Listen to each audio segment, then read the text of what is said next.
বাংলাদেশের সাবেক প্রধানমন্ত্রী শেখ হাসিনাকে হস্তান্তরে আগ্রহ দেখায়নি ভারত। 17 নভেম্বর ক্ষমতাচ্যুত প্রধানমন্ত্রীর মৃত্যুদণ্ডের রায় ঘোষণার পর ভারতীয় পররাষ্ট্র মন্ত্রণালয়ের এক বিবৃতিতে মিলেছে এমন ইঙ্গিত। বিবৃতিতে বলা হয়, বাংলাদেশের বিচার ব্যবস্থার রায় দিল্লির বিবেচনায় আছে। দেশটির জনগণের সার্বভৌম স্বার্থ রক্ষায় ভারত অঙ্গীকারাবদ্ধ। ভারতে আশ্রয় নেওয়া বাংলাদেশের সাবেক প্রধানমন্ত্রী শেখ হাসিনা এবং সাবেক স্বরাষ্ট্রমন্ত্রী আসাদুজ্জামান খান কামালের মৃত্যুদণ্ডের রায় ঘোষণার পর বাংলাদেশের পক্ষ থেকে তাদের প্রত্যর্পণের দাবির বিষয়ে কোনো সরাসরি জবাব ছিল না ওই বিবৃতিতে।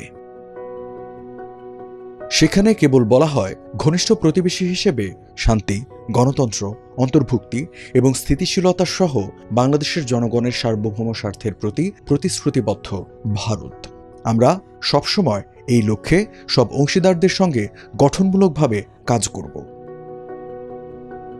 ভারতের জিন্দাল গ্লোবাল ইউনিভার্সিটির সাউথ এশিয়া স্টাডিজের অধ্যাপক শ্রীরাধা দত্ত বলেন, শেখ হাসিনার বিরুদ্ধে বাংলাদেশের আদালতের রায় প্রত্যাশিত ছিল, তবে ভারত সাবেক প্রধানমন্ত্রীকে হস্তান্তর করবে না।